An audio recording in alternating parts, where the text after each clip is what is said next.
अस्सलाम वालेकुम, क्या हाल चाल है दोस्तों। उम्मीद है सब खैरियत से होंगे। तो फ्रेंड्स, ईद नेक्स्ट मंथ में आ रही है और बहुत सारे लोग अब तवज्जो कर रहे हैं ट्रैवल हिस्ट्री की तरफ और मुझे बहुत सारी कॉल्स करके कहते हैं कि जी अब ईद आने वाली, ईद का प्लान दे दें, हमने ईद पे जाना है छुट्टियों को, छुट्टियों में हमने एक्सप्लोर करना कोई कंट्री, हम ये अपनी छुट्टियां ज़ाया नहीं करना चाह रहे। चलें, देर आए दुरुस्त आए वाला हिसाब हो गया। कुछ तो ख्याल किया आपने, एटलीस्ट ये जो 4-5-6 छुट्टियां आ रही हैं उससे पहले कुछ तो सोचा आपने। लेकिन मैंने उस वक्त वीडियो बनाई थी ईद उल फितर पे। ईद उल फितर के बाद 2 महीने का टाइम होता है, उसमें आप अच्छे तरीके से सोच सकते हो और वीजा अगर 2-4 अप्लाई भी करें तो आपके लग के आ जाते हैं। अब ये सिस्टम है कि पूरा टाइम गुजर गया, 1 महीना रह गया पीछे ईद आने में, तो उसमें अब अप्लाई करोगे आप तो एक ही वीजा आप मिल सकता है। कोई एक कंट्री सिलेक्ट कर लें, वो भी मैं बताता हूं कौन सा होगा। देखें दोस्तों, अगर आप शेंजन की तरफ मूव करने की कोशिश करेंगे तो शेंजन वीजा नहीं मिलेगा। वो इसलिए कि उसकी जो अपॉइंटमेंट्स हैं, जैसे ही ओपन हुआ था उसी वक्त अगर आप ले लेते अपॉइंटमेंट तो अब तक रिजल्ट आने वाले होते या आ चुके होते। जैसे हमने इटली का एक प्रोसेस करवाया और इटली का वीजा भाई को 6 को करवाया था हमने और 17 को वीजा लाके आ गया था। तो उनका यानी कि 10-11 दिन में वीजा लगा था, 10 दिन के अंदर वीजा लगा था। तो इसी तरह अगर आपने शुरू में अपॉइंटमेंट्स उठाई होती तो अब जाके आपको कुछ रिजल्ट आते हैं। अगर अभी अपॉइंटमेंट लोगे तो नेक्स्ट मंथ की अपॉइंटमेंट मिलेगी, या कुछ दोस्तों की इस मंथ के लास्ट में है तो वो जिनकी अपॉइंटमेंट ऑलरेडी है वो तो सोच सकते हैं चले जी ईद का प्लान दिया तो हम जा सकते हैं। अब ऐसे हजरात जो के अपॉइंटमेंट जिनको नहीं मिली वो क्या करें, वो कहां पे जाएं। देखिए दोस्तों, अभी भी आपके पास टाइम है, अगर कुछ कंट्रीज की ट्रैवल हिस्ट्री बना ली जाए। अब फिर वहां पे बात करेंगे यार मैं सेम बनाता हूं, सेम कहता हूं, क्यों कहता हूं। देखिए दोस्तों, मैं अगर मेरा पर्सनली आप पूछें तो मैं यही सजेशन दूंगा कि आपको चाहिए अभी इस वक्त भी रशिया का कर लें, यूक्रेन का कर लें, बेलारूस का। इन पे डेज बताता हूं। जो रशिया है 25 से 30 दिन लगते हैं और अगर फास्ट ट्रैक में जाना है तो 7 से 10 दिन भी लग जाते हैं, लेकिन वो एक्सपेंस बढ़ जाता है। रशिया वैसे ही बड़ा एक्सपेंसिव वीजा और इसमें आप फास्ट ट्रैक में जाएंगे तो और एक्सपेंसिव चला जाएगा। अगर आप जाते हो बेलारूस, यूक्रेन, ये भी एक्सपेंसिव हैं लेकिन इनकी जो डेट्स हैं वो जल्दी आ जाती हैं। अब बेलारूस की जहां तक बात रही वो 12-15 दिन लग जाते हैं, इसी तरह यूक्रेन भी 10-12 दिन 15 दिन लगा देता है। तो आपको चाहिए इन दोनों में से कोई एक कंट्री भी सिलेक्ट कर सकते हो, या फिर 1-2 साथ में और कंट्रीज हैं, जिस तरह इजिप्ट हो गया और जॉर्डन हो गया। इजिप्ट 2 से 3 दिन लेता है और जॉर्डन एक दिन में उसका वीजा लगता है। ये आप इसको अटैच कर सकते हो साथ में। यहां रशियन स्टेट्स थी, उज्बेकिस्तान है, उज्बेकिस्तान आप जा सकते हो, ऑन अराइवल भी है उज्बेकिस्तान यूएई रेजिडेंसी वालों के लिए। आप एक काम करेंगे, अगर बेलारूस का थोड़ा सा एक्सपेंसिव स्टिकर है, एक्सपेंसिव वीजा है, लेकिन होटल इंक्लूड रहता है उसमें। लेकिन मैं आपको एक चीज बताता चलूं, अगर बेलारूस आप जाते हो साथ में अगर आप उज्बेकिस्तान को अटैच कर लो या यूक्रेन को अटैच कर लो तो ये आपका बड़ी अच्छी ट्रैवल हिस्ट्री बन जाएगी ईद के लिए। और वहां से होके आओ और अभी आप अपॉइंटमेंट लेके रखो ईद के बाद की। प्लान मैं पूरा बताता हूं। अपॉइंटमेंट अभी लो, इटली की, स्पेन की, माल्टा की, ये अपॉइंटमेंट्स अवेलेबिलिटी आ रही है। मेरा फ्रेंड है, उसकी 27 को माल्टा की शॉर्ट टर्म वीजा के लिए अपॉइंटमेंट उसने ली हुई है और इसी तरीके से नेक्स्ट मंथ के मिड तक भी अपॉइंटमेंट्स मिल रही थी कल माल्टा की। तो आपने क्या करना है, सबसे पहले अपॉइंटमेंट लेनी है जो नेक्स्ट मंथ के लास्ट तक कोई अवेलेबिलिटी आ रही हो, चाहे इटली की आ रही हो, स्पेन की आ रही हो या माल्टा की आ रही हो। ग्रीस रहने दे, ग्रीस अप्लाई मत करें। ग्रीस पाकिस्तानियों को वीजा आसानी से नहीं देता। ग्रीस की अपॉइंटमेंट भी डिले करके है, लेकिन ग्रीस में आपको सजेशन नहीं देता हूं।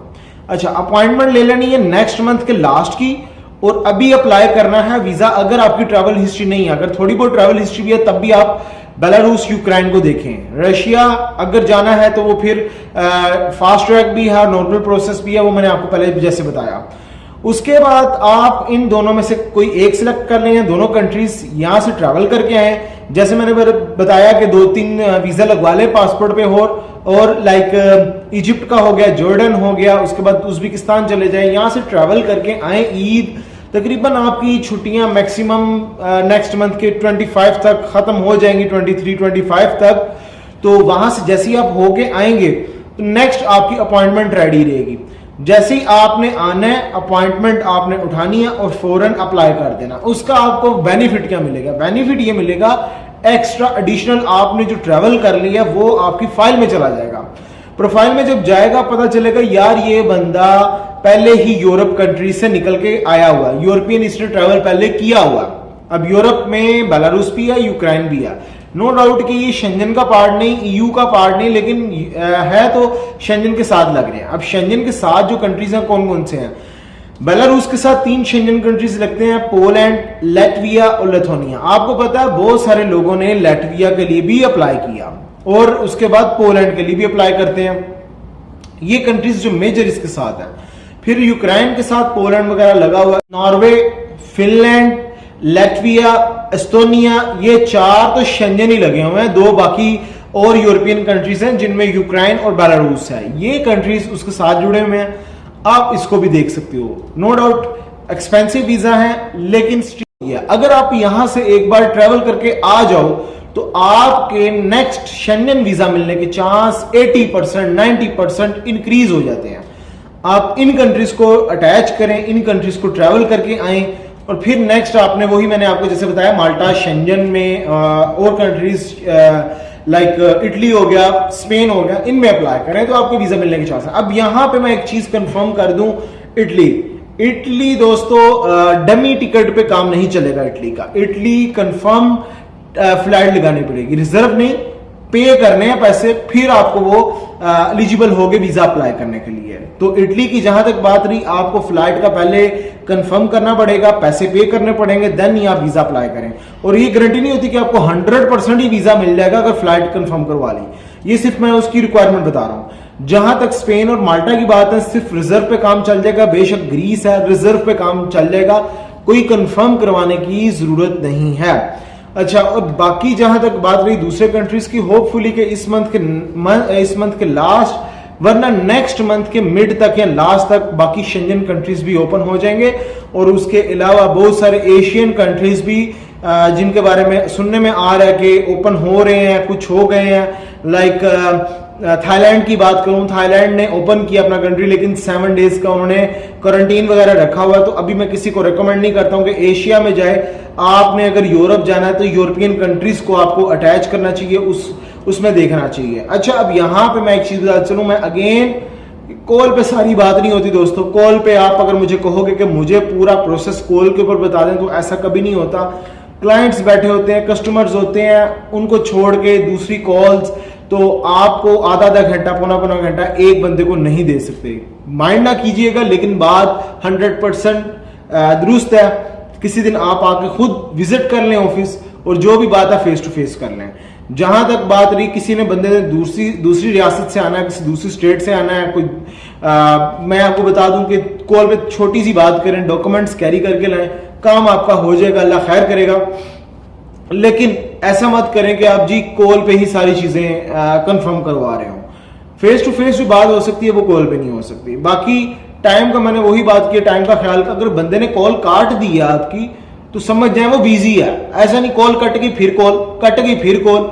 आज भी ऐसे ही मैं एम्बेसी में हूं, मैं वहां पे एप्लीकेशन सबमिट करवा रहा हूं, यहां से मुझे कॉल आ रही है, मैं कॉल काट रहा हूं, फिर कॉल बंदा कर रहा है, फिर मैं काट रहा हूं, फिर फोन कर रहा है। तो फिर अगर मैं फोन उठा के, ऑब्वियस बात है मैं भी इंसान हूं, मैं हाइपर हो जाता हूं। तो फिर मैं जब बात करता हूं फिर आगे से जी आप गुस्सा करते हो। तो ये चीज का थोड़ा ख्याल किया करें दोस्तों। अगर बंदे ने कॉल काट दी है, रात 12 बजे है, तो कैसे कॉल मैं पिक करूंगा, या फिर खुद ही थोड़ा ख्याल कर लें। बाकी आप मेरे ऑफिस वगैरह चक्कर लगा लें, कोई क्वेश्चन कोई क्यूरी होगा मैं आपको ऑफिस में बता दूंगा। डिस्क्रिप्शन में मेरे ऑफिस का एड्रेस भी मिल जाएगा। नेक्स्ट वीडियो में मिलेंगे नए टॉपिक पे। ख्याल रखिए।